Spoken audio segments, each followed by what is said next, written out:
ACA reporting, healthcare reporting. So here at Sky Insurance Tech, we do a lot of healthcare reporting. A little bit of that. Yeah. Yeah. A lot. Yeah, especially this time of year. So we're right in the thick of it right now. I know, right? But, if we start off, I think, because we have these conversations all the time with people who talk to us about compliance, health plan compliance, health plan reporting. Right. Right now, the bulk of it is under the Affordable Care Act, also known as Obamacare. And one of the questions we get all the time is, what are you guys going to do when this goes away? Right. What are you going to do when Trump votes this away, or Republicans vote it away, or, how are you guys going to make money when reporting goes away?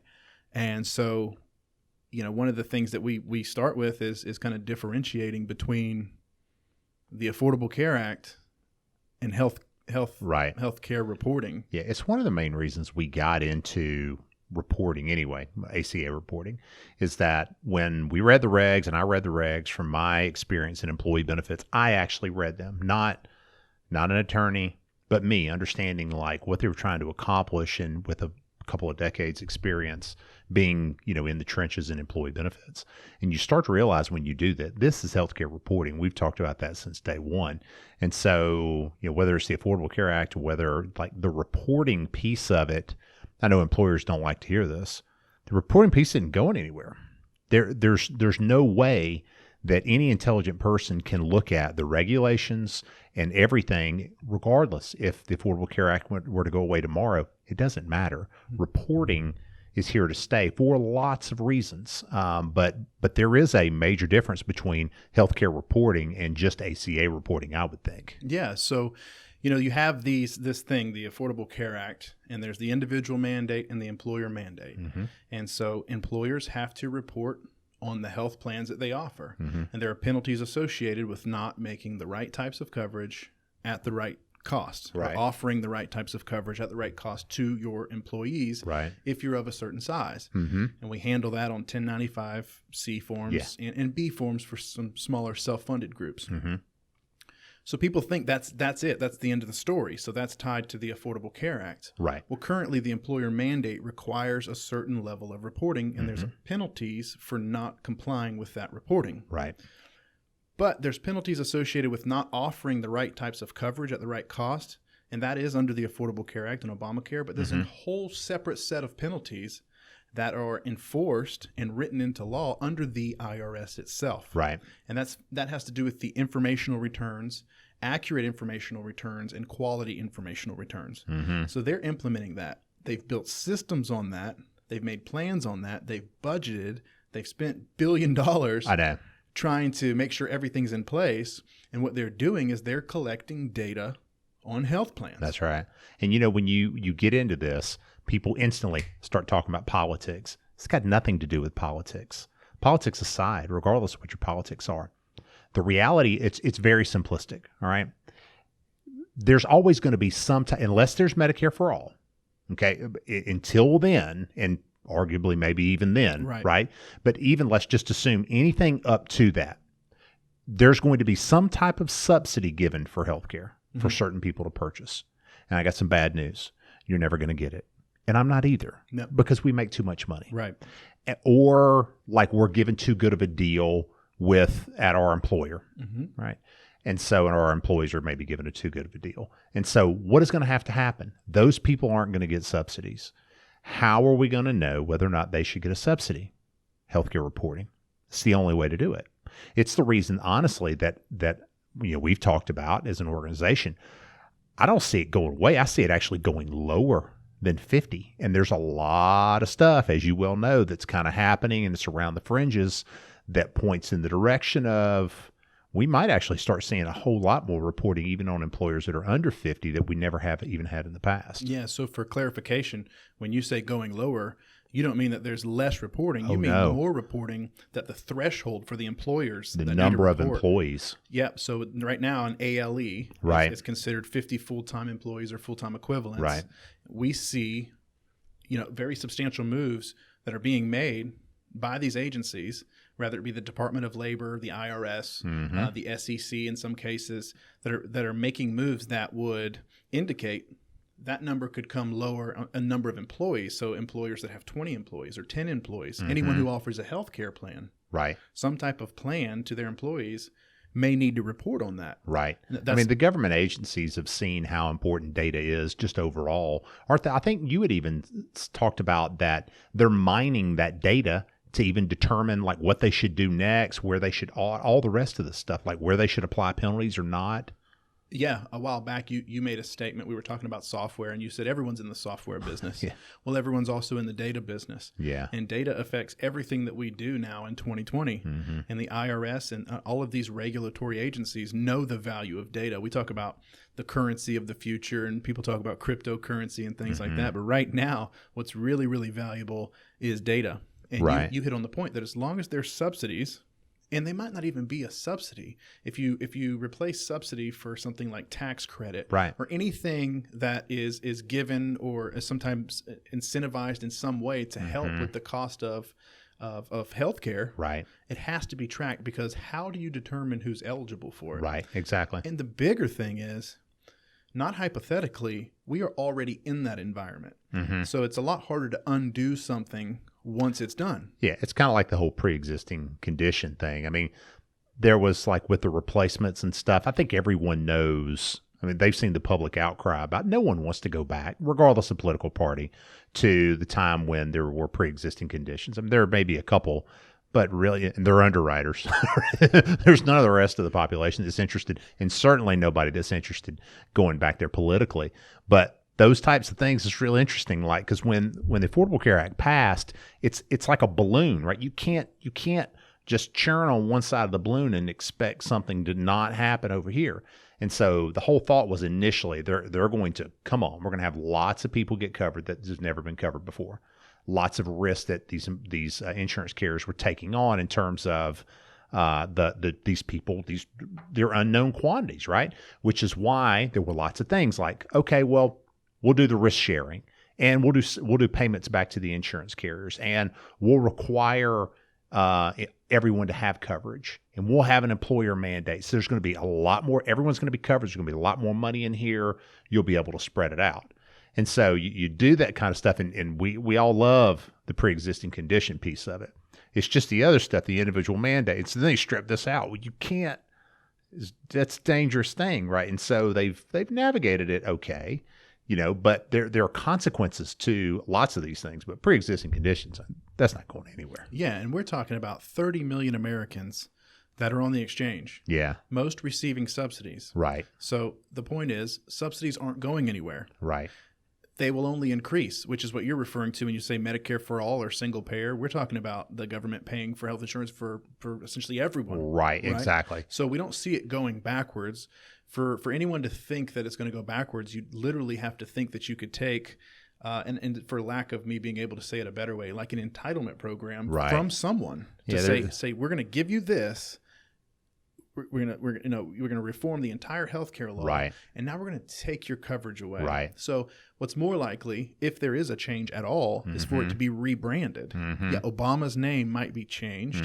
They might find a different way, but in the end, we're gonna look out for these individuals who are already having subsidized health insurance. Yeah, but we've got to be able to determine who that is. Yeah, and to do that. I think a lot of these things, too, we're also focused on what's going to happen in the next 18 months. Like, almost no one's even thinking, 36 months? 36 months is nothing. 3 years is nothing. Happens fast. And, like, just think about it realistically, right? Or just look at the demographic changes.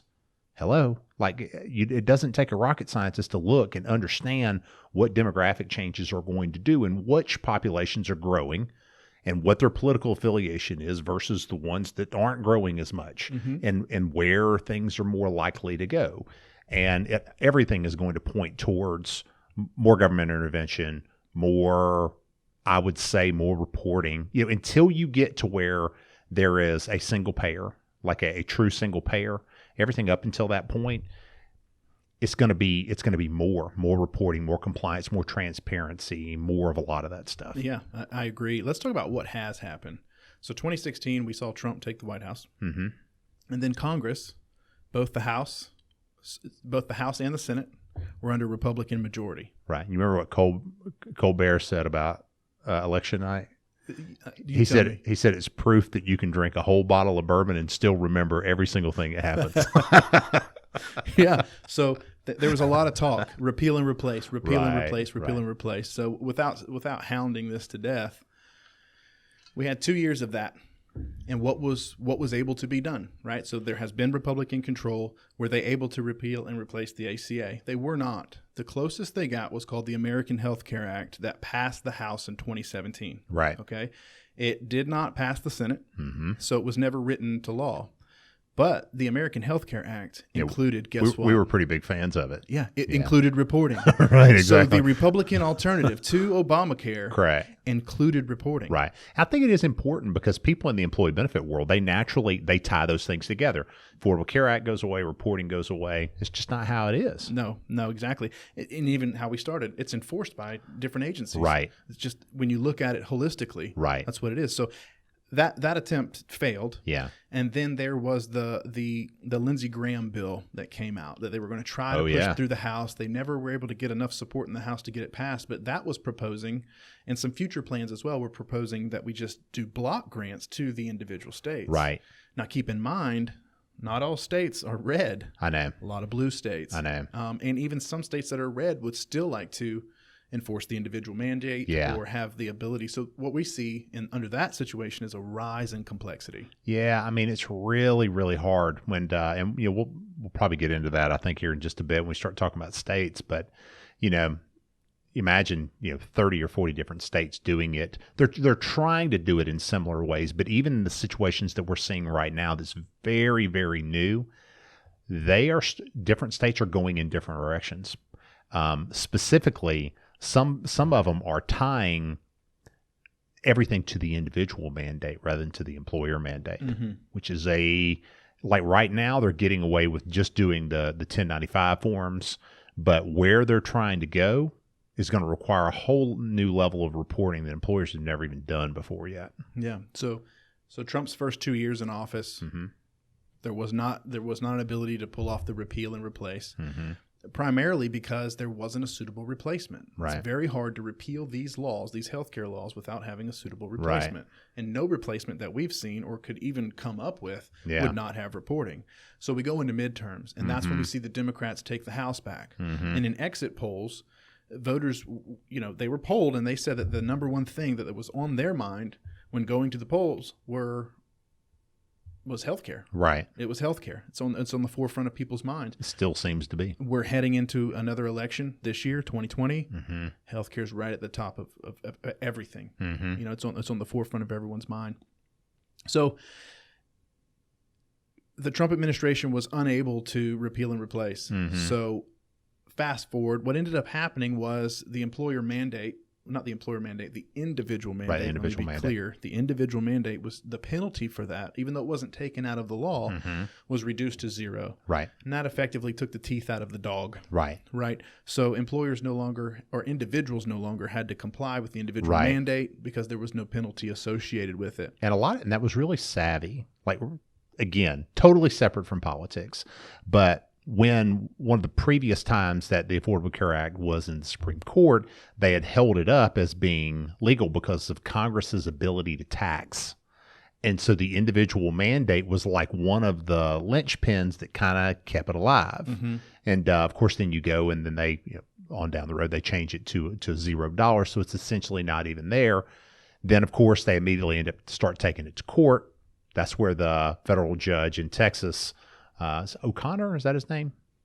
I think something. Was it Reed O'Connor? I think something like that.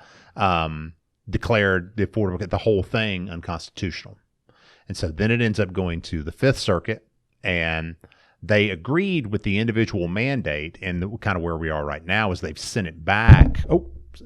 Sent it back to the lower court, or at least you're trying to, for them to determine, okay, that individual mandate is unconstitutional. What does that mean? And so it's this whole theory of severability. Like you've got all these different, the Affordable Care Act is huge. There's a bunch of pieces with it. And so they go, all right, well, this is a bad apple right here. And we agree with this one bad apple. What is this poison? Is this poison the whole batch of apples? And what is the reasoning for why everything is going to be poisoned just because of this one bad apple and piece of it. Yeah. So the Democrats, knowing that it's on the forefront of voters' minds, Yeah. we're going into this election cycle here in 2020. They try to expedite the move Right. up to the Supreme Court. Right. They want to go ahead and publicize, hey, this is going on. Right. And they're flying under this banner of they're trying to take your health care. That's right. Among other things. So they're trying to expedite it to the Supreme Court. The Supreme Right. Court says we're not going to hear it at all Right. until after the election. Right. And then recently they come out and say Maybe we will. maybe February 21st we'll decide if Right. we will or not. Right. So And of course the current administration was like, nah, let's don't. I mean, the reality of it is until there is a replacement, to your point, nothing is going to change. But the interesting thing that's happened is because of that, a lot of the blue states being so nervous about these laws being pulled have implemented their own individual and employer mandates, Right. which is where we're right in the middle of now. New Jersey, D.C., California, and then you just keep on going from there. yeah, they're coming out on the state level and saying we're going to implement the individual mandate, which requires reporting. Right, exactly. Right. So and I think it's important to note when Judge O'Connor said that the ACA was unconstitutional, 18 attorney generals from 18 separate states, red states, Republican-led states, came out to support O'Connor's decision. Right, And over 20 Democratic states came out against it. right, Right. So there's a split there. right. So I mean, there's It's a political, head nod, and healthcare is just going to continue to be that way.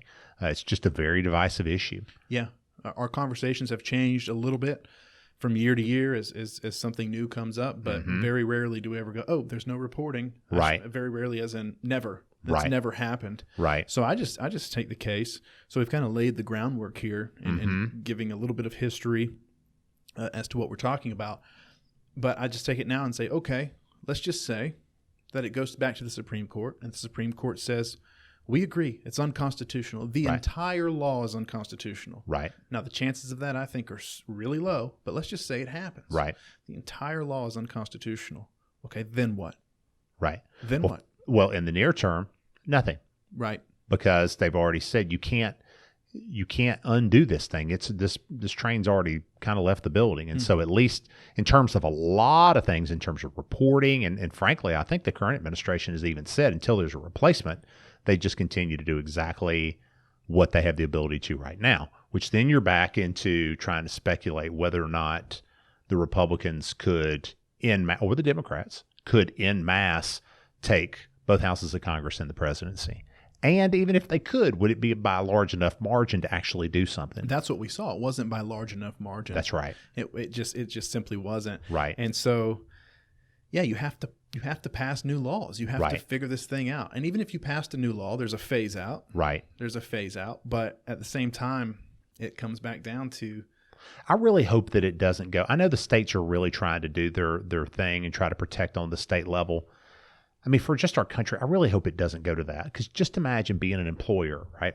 If you have like employees in North Carolina and Florida and California and New Jersey, like if there are different rules and like, oh my gosh, like, ugh, it's just another thing to have to, it's hard enough to run a successful business. And like, here's just another thing that would be required in terms of figuring out the differences. It'd be great for attorneys.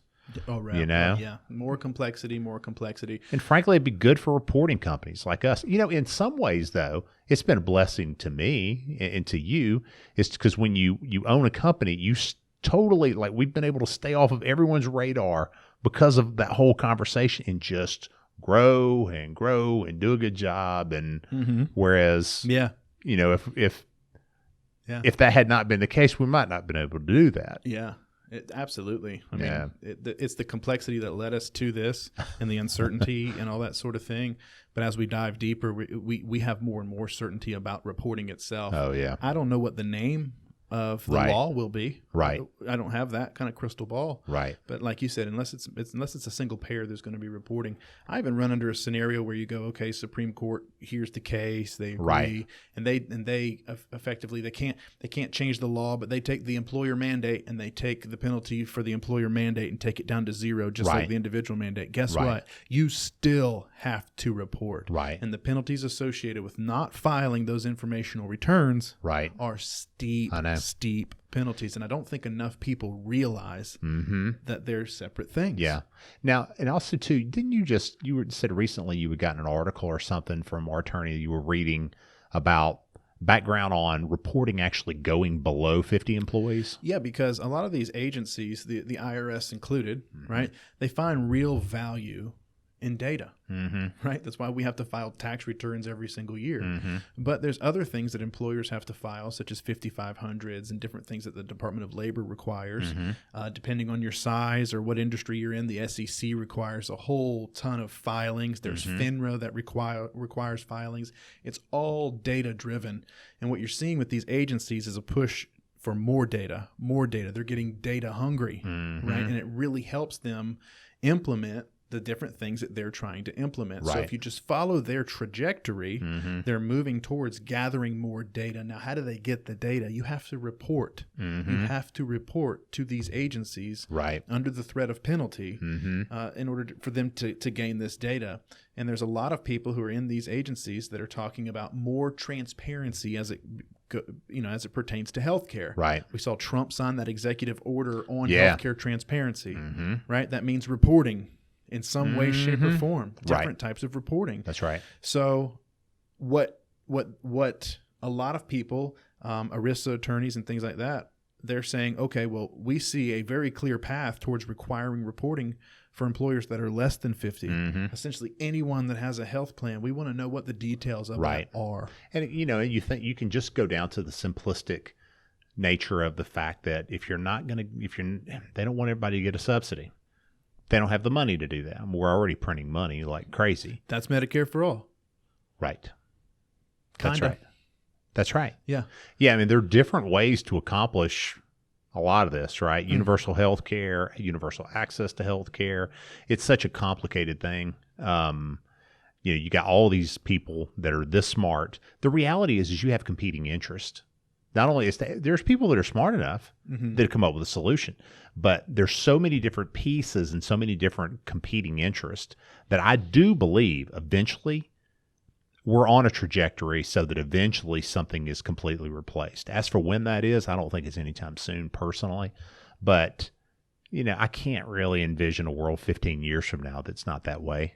It just seems that it probably would be that way, unless there's a lot of really good stuff done in the meantime that sets things on a different trajectory. And there's a very real chance that could happen also. Yeah.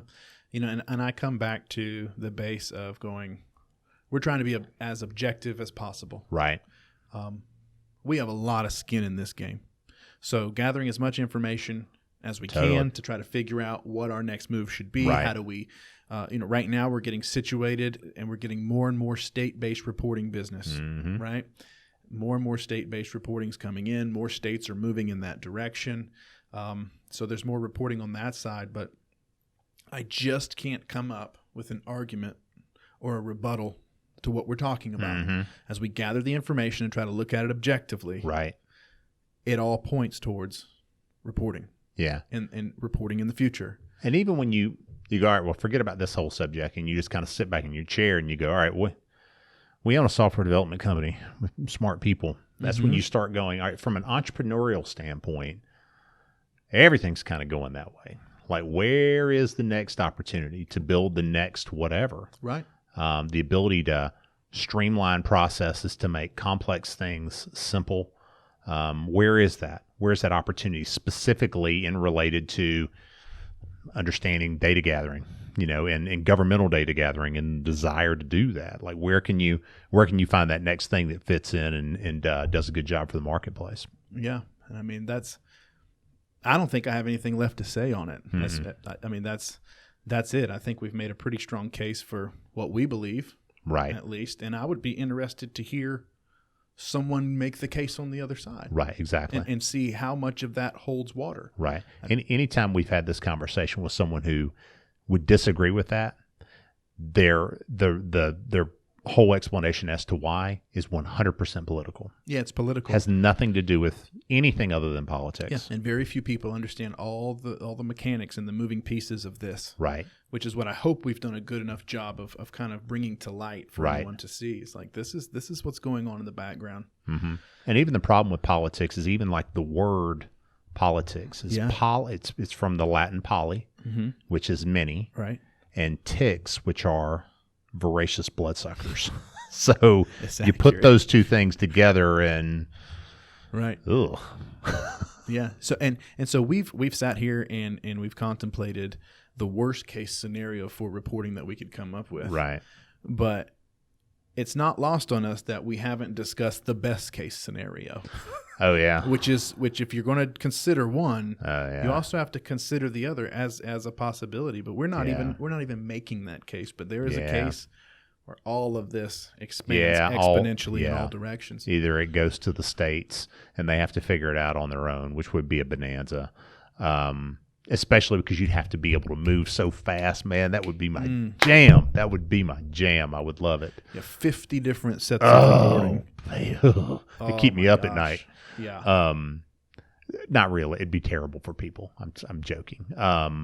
But I think probably the more realistic thing is for reporting to maybe go down to 20. That's millions and millions of employers that have to report. Mm-hmm. And so, I think you just from a company standpoint, you just continue to position yourself in those and try to take advantage of those opportunities as they come. The 5,500 reporting, I'm really interested in. I'm trying to figure out if there's the right entree into that market. Mm-hmm. But it is interesting to figure out whether maybe that's a direction to go with one of our divisions. I don't know. Don't know yet. We'll see. To be determined. Yeah. We're going to be watching just like everyone else. We're going to watch these political That's right. elections, the debates. I mean, that ought to be a bloodbath. Oh, yeah. It's a crazy world that we live in. Oh, man. The debates just for entertainment purposes alone should be phenomenal. It's about like a WWF, WWE man. match. I'm going to beat your old ass, man. Yeah. That will not be shocking. No, it wouldn't. At all. Yeah, right, exactly. Like I can't believe it took him that. And he's just talking to the press. Yeah, I tell you what, that no matter what happens with reporting, the comedy industry has taken an exponential leap upwards. Like, you're welcome. Yeah, these late night TV shows, it's content every single day. I know, right? But unfortunately a lot of the brunt of it falls on uncertainty, and a ton of employers are uncertain in this environment. Yeah. And I wish we had more clarity. Right. So trying to filter through everything, this is as clear as we can make it. Right. That you should expect to continue to have to report. It's like I can't help but think about Louis C.K. He's a comedian that went on to, I think it was Conan O'Brien or something after the financial crisis. And he said, what do you think about all this? And he said, well, maybe we need a time where we're like walking around with donkeys with like pots clanging off the side. And he goes, because everything's amazing. Oh, man. And nobody's happy. Yeah. Everyone's so pissed. Yeah. Like, even this is about who gets free healthcare. Exactly. That's what we're fighting over. Everything's really, I do love, our Catholic, as you know, and our priest is like, the majority of the world isn't going to hell. The majority of the world, there's parents that are getting up making lunches for their kids, right. And they're taking their wives on walks, and and they're holding the door for one another. That's the majority of what's really going on. We just don't focus on that. No. So if you watch MSNBC, CNN, Fox, right, whatever your flavor is, right, just kind of as it pertains to healthcare and all these compliance issues and Obamacare and ACA, just kind of take a step back. What does this really mean? Right. Just try to take the politics out of it. Exactly. Which is what we try to do. What does this really mean? Exactly. So